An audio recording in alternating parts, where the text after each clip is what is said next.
सबसे पहले वाला यही कॉमन करता है। मित्रों, जैसा उनको मालूम है कि लोकसभा का चुनाव सारे देश में है। हरियाणा में छठे फेज में 10 लोकसभा का चुनाव और 1 हमारी विधानसभा का चुनाव, 11 चुनाव हरियाणा में लड़े। हम लोगों ने अन्य दलों की अपेक्षा अपनी तैयारी पूर्व समय पहले शुरू कर दी है। हमारे सभी कार्यालयों का लोकसभा के थे चाहे विधानसभा अनुसार शुरू हो चुके हैं, उद्घाटन हो चुका है। पूर्व प्रोग्राम चाहे वो वर्कर मीटिंग है, चाहे सभाएं हैं और चाहे व्यक्तिगत मिलना जुलना है, ये सब पर्याप्त समय पहले शुरू कर दिया है।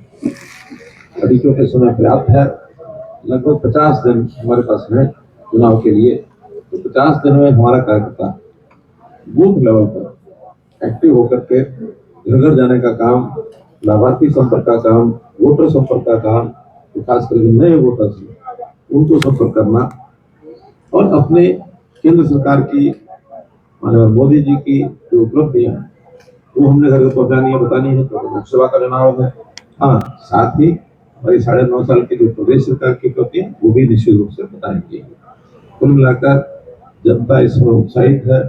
जहां जहां मेरे दौरे हुए हैं, मैं स्वयं करनाल लोकसभा से कैंडिडेट हूँ, फिर भी पार्टी ने मुझे पूरे हरियाणा में चाहे जनसभाएं हो और चाहे हर जगह जाकर कोई व्यक्तिगत मिलने का काम हो, सभी 10 की 10 लोकसभा सीटों पर, यानी लोकसभा करनाल के अलावा 9 अलग से उन सम्मेलन में जाऊंगा। अभी मैं फरीदाबाद, गुरुग्राम, हिसार और चौथी आज है सिरसा, इन सब लोकसभा में जाते हुए फिर आगे शेष जो बचे हैं, चाहे अम्बाला है, कुरुक्षेत्र है, सोनीपत है, रोहतक है, भिवानी है, इन सब में भी एक दिन के लिए मेरा जाना होगा। और हमारी कार्यकर्ताओं की टीम पूरे उत्साह के साथ लगी है और मुझे पूरा विश्वास है। अभी विपक्ष के लोगों की तो कैंडिडेट्स ही तय नहीं हुए हैं, लेकिन हमारा सारे कार्यकर्ता, हमारे कैंडिडेट्स, हमारा कैडर वो पूरे मन से और इसमें लग गया है। इस काम को आगे बढ़ाकर समझी है। किन किन लोकसभा क्षेत्रों में आप गए हैं, वहाँ का क्या माहौल लग रहा था? मैंने बताया जहाँ नहीं गया हूँ वहाँ की रिपोर्ट मेरे पास आई जाती है, ऐसा नहीं आती है। जहाँ गया हूँ या नहीं गया हूँ, हमारे पास सभी 10 लोकसभा सीटों के जो रिजल्ट हैं वो भारतीय जनता पार्टी के फेवर में 10 की 10 सीटें कितने के फेवर में आएंगे। हाँ, निश्चित रूप से जो उसका मार्जिन है, जो उसमें वोटों की बढ़त है, वो अलग अलग क्षेत्र की अलग अलग पहले भी रहती है, अभी भी रहेगी। जैसे पिछली बार हमारी सबसे ज्यादा बढ़त करनाल लोकसभा में थी और देश में दूसरे स्थान पर करनाल लोकसभा मार्जिन के मामले में रही थी। तीसरी भी हमारी हरियाणा में ही थी, फरीदाबाद। पहली गुजरात में थी, दूसरी और तीसरी हरियाणा में थी। और कम सीटों का कम मार्जिन से जीतने वाली भी हमारी रोहतक सीट को लगभग 7-8 हजार वोट से ही हमने जीती थी। तो जीत है, जीत भी होगी, हमारे मार्जिन भी बढ़ेंगे। तो इस प्रकार से हमारा कार्यकर्ता पूरे विश्वास के साथ काम में लगा। सर, विपक्षी पार्टी कह रही है कि भारतीय जनता पार्टी को बहुत जल्दी थी, इसीलिए उन्होंने सीटें भी अनाउंस कर दी और सभी लोकसभा विधानसभा के कार्यालय भी खोल दिए। इतनी जल्दी हमें नहीं, हम आराम से करेंगे। इस पर क्या कहेंगे सर? देखिए, नाच ना जाने आंगन टेढ़ा। अब हम अपने कैंडिडेट फाइनल कर ही नहीं पा रहे हैं। उनके यहाँ जिस प्रकार से मैं हल्के शब्द तो नहीं बोलता, लेकिन जिस प्रकार से अंतर्द्वंद उनके घर में रहता है, वो अपनी सीटों के बारे में फैसला कर नहीं सकते हैं। वरना चुनाव आयोग तो जिस दिन भी करता है, हमने तो इससे पहले भी हमारी विधानसभा में भी कई जगह, छत्तीसगढ़ जैसे हमारे पास है, तो छत्तीसगढ़ विधानसभा के कैंडिडेट्स का हमने 3-3 महीने, अभी चुनाव आयोग ने चुनाव घोषणा भी नहीं की थी, उन्होंने 3 महीने डिक्लेयर कर दिए थे।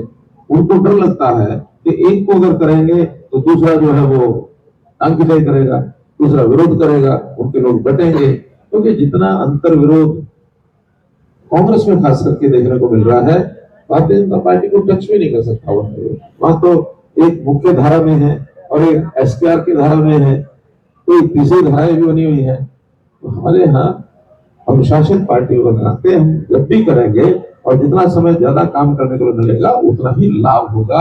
और वो नहीं कर पा रहे तो नहीं कर पा रहे हैं, और न करने के कारण से केवल वो अपने ही घर में कुछ कर रहे हैं ऐसा नहीं है, वो दुनिया भर की अनाप शनाप बातों की अफवाहें भी फैला रहे हैं। और वो अपनी चिंता करें, चलो ठीक, उनको हमारी भी चिंता हो रही है और अनाप शनाप हुआ क्या बताते हैं कि भारतीय जनता पार्टी तो 4 लोकसभा सीटों पर अपने कैंडिडेट बदलेगी। ये भारतीय जनता पार्टी है। भारतीय जनता पार्टी एक बार जो निर्णय लेती है वो निर्णय फाइनल है, और हम बहुत कुछ सोच समझ के निर्णय लेते हैं, पर्याप्त समय पहले लेते हैं। हमारे किसी को कोई दुविधा नहीं है। जो हमारे कैंडिडेट हैं 1 से 10 सबके सब वही कैंडिडेट पूरे जोर से लगे हुए हैं, पूरे परिश्रम से लगे हुए हैं, पूरा काम कर रहे हैं। हमारे विधानसभाओं के कार्यालय भर गए हैं, सभाएं हो रही हैं। इस समय तक लगभग 40 विधानसभाओं के कार्यक्रम तय हो गए हैं, जो आने वाले 15-16 अप्रैल तक कंप्लीट हो जाएंगे। बीच में क्योंकि फसल का कटाई का सीजन आता है, हो सकता है 15 अप्रैल से लेकर 25 अप्रैल तक जो हमारी ग्रामीण क्षेत्र की सभाएं होगी वो कम हो पाएंगी। शहरी विधानसभाएं उस समय हमारी होंगी, क्योंकि जहाँ कटाई का सीजन का असर नहीं है वहां सभाएं कर सकते हैं शाम के समय, रात के समय। 25 अप्रैल के बाद बाकी बची जनसभाएं वो सब की सब संभवतः नामांकन के समय तक हम सारी पूरी कर लेंगे।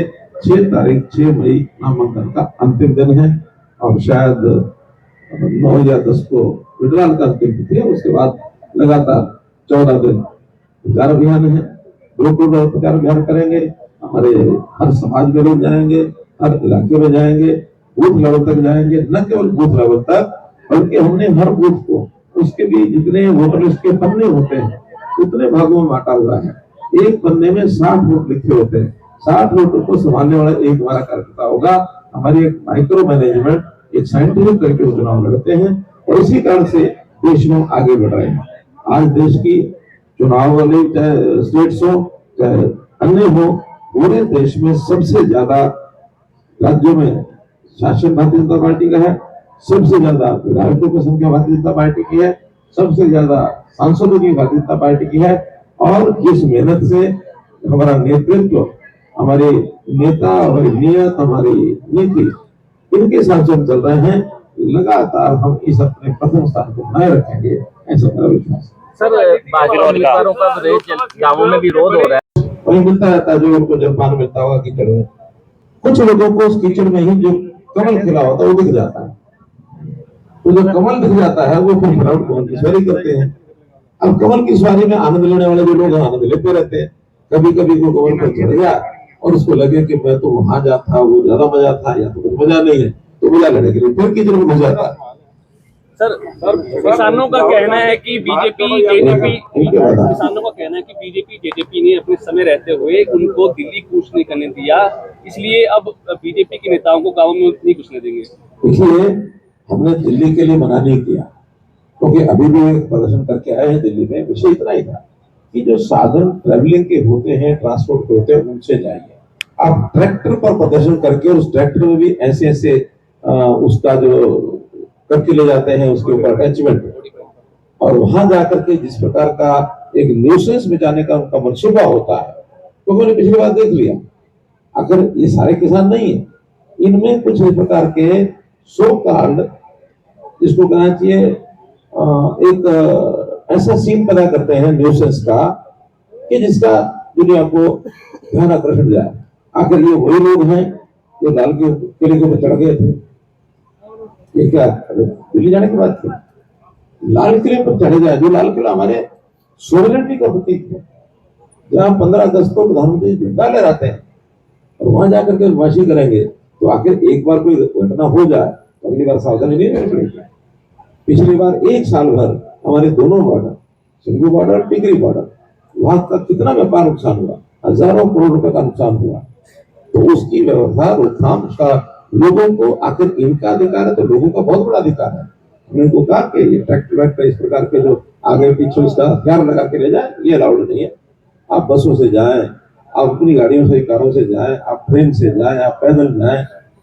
ट्रैक्टर लेके घुसेंगे, क्यों? उतना ही विरोध था, और उन्होंने कामयाबी इसमें हासिल की, उसको हमने रोक के रखा। लेकिन अगर कहीं ये आज कोई इस प्रकार की बात करते हैं कि हम इनको नहीं आने देंगे, उनको नहीं आने देंगे, चुनाव आयोग का काम है, चुनाव आयोग पर हमको भरोसा है, निश्चित रूप से चुनाव आयोग इसका कोई संज्ञान ले।